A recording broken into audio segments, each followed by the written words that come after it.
दोस्तों आपको याद होगा कि पैनकेक स्वैप के ऊपर मैंने वीडियो बनाया था दिसंबर 2020 में। उस टाइम पे पैनकेक जो केक टोकन है उसका प्राइस चल रहा था 40 सेंट्स और ये $40 तक गया था, यानी कि 100x गेन्स हुए थे उन लोगों को जिन्होंने उस टाइम मेरा वीडियो देख के इसमें इन्वेस्ट किया होगा। तो इस टाइप की वीडियो अगर आप मिस करना नहीं चाहते तो चैनल को ज़रूर सब्सक्राइब कर लीजिए और साथ ही साथ दबा दीजिए बेल नोटिफिकेशन आइकन भी। तो दिसंबर 2020 के बाद पैनकेक के कुछ और नए फीचर्स भी मैंने रेगुलरली अपने चैनल पर कवर किए थे, बट काफ़ी टाइम हो चुका है और पैनकेक के ऊपर काफ़ी चेंजेस आ चुके हैं। तो इसलिए मुझे लगा कि एक बार फिर से इसको कवर करना चाहिए और रीवैल्यूएट करना चाहिए कि पैनकेक में अब और कितनी आगे पोटेंशियल है। तो सबसे पहले प्राइस के ऊपर नज़र डालते हैं। आप देख सकते हैं कि $4.56 अभी फ़िलहाल इसका प्राइस चल रहा है और ये भी अप्रॉक्सीमेटली 10x लेवल पर है 2020 के प्राइस से। अब ये जो 7% आपको जंप देखने को मिल रहा है और रेगुलरली अगर आप देखें तो पिछले कुछ दिनों से ये धीरे धीरे प्राइस बढ़ रहा है। रीज़न बीइंग कि पैनकेक में काफ़ी सारी डेवलपमेंट्स हो रही हैं जिनको ये धीरे धीरे करके लाइव कर रहे हैं और उसी के कारण मार्केट में इसको लेकर बुलिशनेस भी आ रही है। अब जहाँ तक इस चीज़ का अंदाज़ा लगाना कि क्या पैनकेक स्वैप अभी अंडर वैल्यूड है, ओवर वैल्यूड है, इसमें कितनी पोटेंशियल है, उसकी बहुत सिंपल सी कुछ मेट्रिक्स हैं जो आप खुद स्टडी कर सकते हैं। हालांकि ये कोई फूल प्रूफ नहीं है, बट एटलीस्ट आपको इसको देख के एक आइडिया मिल सकता है कि ये अंडर वैल्यूड है या फिर ओवर वैल्यूड है। तो पैनकेक के केस में फिलहाल इसकी मार्केट कैप है यहाँ पे $644 मिलियन की। फुली डायल्यूटेड मार्केट कैप अगर आप देखेंगे तो वो $3.4 बिलियन। जबकि पैनकेक स्वैप पर जो टोटल वैल्यू लॉक्ड है, यानी कि कितने लोगों ने अपने फंड्स यहाँ पे डीफाई स्पेस में लॉक किए हैं, वो है $3.3 बिलियन। अब ये जो दो यहाँ पर इंडिकेटर्स हैं, fully diluted valuation divided by TVL का रेशो, ये है 1.03 और मार्केट कैप और टीवीएल का रेशो है अभी 0.19। तो गिवन द करंट सप्लाई की सर्कुलेटिंग सप्लाई अभी क्या चल रही है, टोटल सप्लाई कितनी है, मैक्सिमम सप्लाई कितनी है, उसके हिसाब से अगर हम फुली डायल्यूटेड वैल्यूएशन और टोटल वैल्यू लॉक जो है उसका रेशियो देखें तो 1.03 है, यानी कि बिल्कुल बैलेंस्ड है।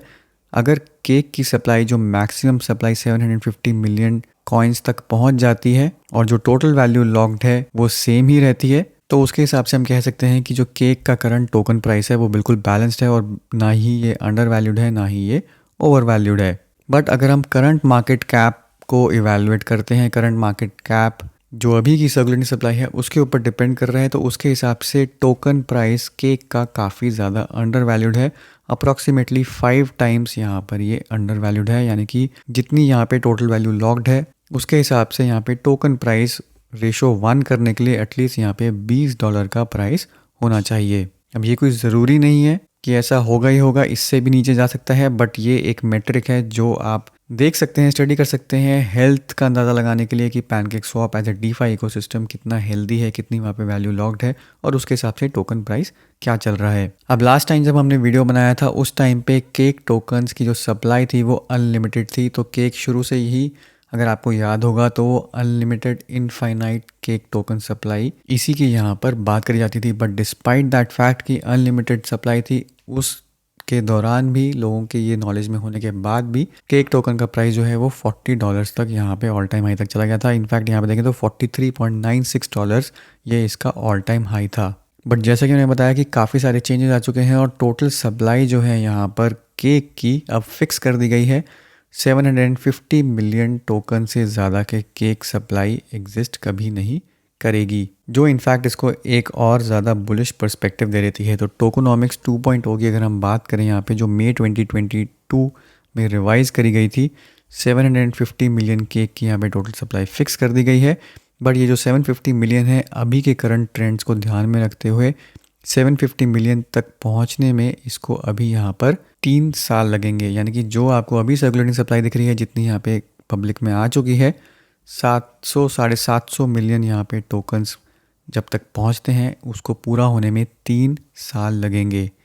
तो 3 साल में आप इमेजिन कर सकते हैं कि केक भी ग्रो करेगा, टोटल वैल्यू लॉक्ड भी ग्रो करेगी। तो डेफिनेटली यहाँ पे जो रेशो है इसका वो कम जाएगा और डिपेंडिंग ऑन कितनी वैल्यू ग्रो कर जाती है, कितना पूरा डीफाई इकोसिस्टम ग्रो कर जाता है, वो होपफुली केक के प्राइस को भी अपवर्ड डायरेक्शन में पुश करेगा। तो शॉर्ट टर्म पर्सपेक्टिव से, मीडियम टर्म से, लॉन्ग टर्म से केक मेरे हिसाब से यहाँ पर बुलिश ही होना चाहिए। बाकी अल्टीमेटली फाइनेंशियल डिसीजन है, तो आपको खुद लेना है कि आप कितना रिस्क ले सकते हैं, क्योंकि जो कुछ भी है ये सारी स्पेकुलेशन है, ये एक्चुअली में रियलिटी में प्ले आउट करेगी कि नहीं करेगी ये कहना बहुत मुश्किल है। तो अपने डिसीजंस जो हैं वो सोच समझ के लीजिए। अब कुछ चेंजेस जो यहाँ पे रिसेंटली इंट्रोड्यूस किए गए हैं, सबसे पहले देख लेते हैं यहाँ पे रोड मैप। तो Q3 का रोड मैप यहाँ पे रिलीज़ किया गया था पिछले महीने 15 जुलाई को। इसमें Q3 में क्या क्या आप एक्सपेक्ट कर सकते हैं। फिक्स टर्म स्टेकिंग के जो बेनिफिट्स हैं उसमें फार्म यील्ड बूस्टर ये अभी पेंडिंग है, ये अभी लॉन्च होना है। वेटेड वोटिंग पावर ये लॉन्च हो चुका है। लॉटरी अपग्रेड्स रिसेंटली कल ही यहाँ पे इन्होंने लॉन्च किए हैं, वो मैं आपको दिखाऊंगा कि क्या आप इन्होंने अपग्रेड किया है यहाँ पर। मल्टी चेन यानी कि केक सिर्फ अभी बाइनेंस चेन पर ही एग्जिस्ट करता है, बट दूसरी और चेन्स पर भी, चाहे वो पॉलीगन हो या एवलांच हो, किसी और चेन पर भी इसको मूव किया जाएगा, यानी कि केक को क्रॉस चेन बनाया जाएगा। तो इससे आप खुद यहाँ पे सोच सकते हैं कि अगर ये मल्टीपल चेन्स पे एग्जिस्ट करता है तो यूज़र बेस और टोटल वैल्यू लॉक्ड ग्रो होने की भी बहुत ज़्यादा यहाँ पे पॉसिबिलिटी बन जाती है। सिमिलरली स्टेबल कॉइन स्वैप ये भी अभी अंडर डेवलपमेंट है। तो Q3 में भी काफ़ी सारी चीज़ें हैं जो आनी हैं। अब इंटरेस्टिंगली यहाँ पे जो लॉटरी का यहाँ पे अपडेट हुआ है, लॉटरी बाय स्टेकिंग, इसके ऊपर एक नज़र डालते हैं। तो इसको इन्होंने नाम दिया है पॉटरी। बट इससे भी पहले देख लेते हैं कि क्या चेंजेस हुए थे यहाँ पे फ्लेक्सिबल और लॉन्ग टर्म स्टेकिंग में। तो यहाँ पर पहले आपको याद होगा कि केक की जो स्टेकिंग हुआ करती थी वो पूरी फ्लेक्सिबल होती थी, आप कभी भी विड्रॉ कर सकते थे। बट उस टाइम पर भी काफ़ी हाई APYs यहाँ पे एग्जिस्ट करती थी। बट अब ऐसा केस नहीं है। केक के अंदर यहाँ पे 2 टाइप की स्टेकिंग आ चुकी है, फ्लेक्सिबल और लॉक्ड। फ्लेक्सिबल के अंदर अगर आप देखेंगे तो यहाँ पर 1 साल के लिए अगर आप फ्लेक्सिबल में लॉक करते हैं, यानी कि कभी भी केक अपना अनलॉक करते हैं, तो आपको सिर्फ 3.7% यहाँ पे रेट ही मिलेगा, ईयरली यहाँ पे रिटर्न रेट।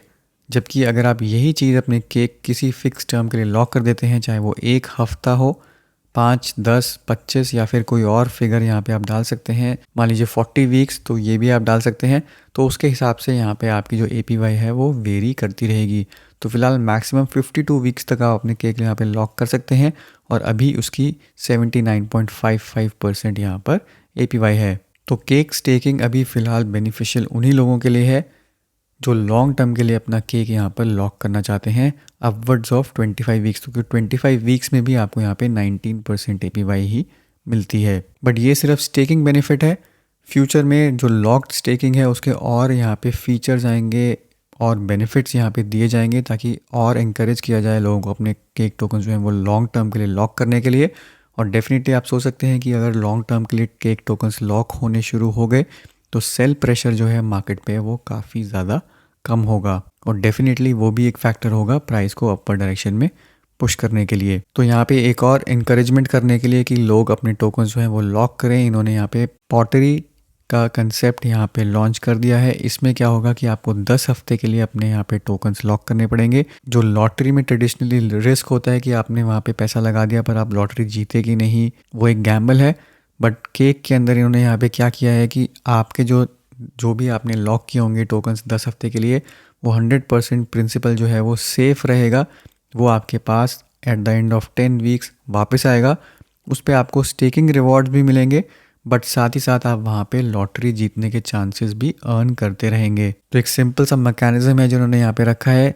आपको अपने टोकन्स जो है यहाँ पे डिपॉजिट करने हैं, उनको 10 हफ्तों के लिए यहाँ पे लॉक करना है। जो प्राइस पूल है कि कितना आप जीत सकते हैं वो सब कुछ डिपेंड करेगा कि कितने टोकन्स यहाँ पे पूल के अंदर गए हैं, उनके ऊपर जो स्टेकिंग रिवॉर्ड्स एक्सपेक्टेड होंगे 10 हफ्ते बाद, जो टोटल स्टेकिंग रिवॉर्ड्स होंगे उसी में से प्राइस पूल जो है वो बनाया जाएगा। तो 80% जो भी स्टेकिंग रिवॉर्ड्स होंगे, जितने भी टोकन्स लॉक हुए होंगे, उन सबको प्राइस पूल में डाल दिया जाएगा और 10 हफ्ते में हर हफ्ते यहाँ पे कुछ ना कुछ लोगों को लॉटरी जीतने का मौका मिलेगा उसी प्राइस पूल में से। तो इफ़ेक्टिवली ये लोग क्या कर रहे हैं कि जो भी आपके स्टेकिंग रिवॉर्ड्स एक्सपेक्टेड हैं पूरे के पूरे पूल के आफ्टर 10 वीक्स, उसका 80% जो हिस्सा है वो लॉटरी में यहाँ पे जो भी विनर्स होंगे उनको डिवाइड कर दिया जाएगा। 20% जो है वो एज स्टेकिंग रिवॉर्ड भी दिया जाएगा। तो यहाँ पे 10 हफ्ते की स्टेकिंग पे worst to worst case scenario में आपको एटलीस्ट 20% यहाँ पे APY मिलेगा ही मिलेगा। बट अगर आप साथ में लॉटरी जीत जाते हैं तो आपको वो एडिशनल यहाँ पे रिवॉर्ड्स मिल जाएंगे। तो यहाँ पे जो रिस्क है आपका वो सिर्फ आपके स्टेकिंग रिवॉर्ड्स का है, आपके प्रिंसिपल अमाउंट का कोई रिस्क नहीं है। तो इंटरेस्टिंग कंसेप्ट है, डेफिनेटली लोग अट्रैक्ट होंगे तो यहाँ पे भी डिपॉजिट करेंगे और अल्टीमेटली इनका यही एम है किस तरीके से ऐसे फीचर्स लेके आया जाए, ऐसे बेनिफिट्स लेके आया जाए ताकि ज़्यादा से ज़्यादा टोकन्स लोग अपने लॉक करें। तो दोस्तों आपकी क्या राय है इसके बारे में? आपको क्या लगता है कि केक का क्या फ्यूचर प्रोस्पेक्ट हो सकता है? नीचे कमेंट्स में ज़रूर लिखिए। आज का वीडियो बस इतना ही। वीडियो को लाइक करिए, चैनल को सब्सक्राइब करिए। मिलता हूँ मैं आपसे अगले वीडियो में, तब तक के लिए हैव अ सेफ इन्वेस्टमेंट।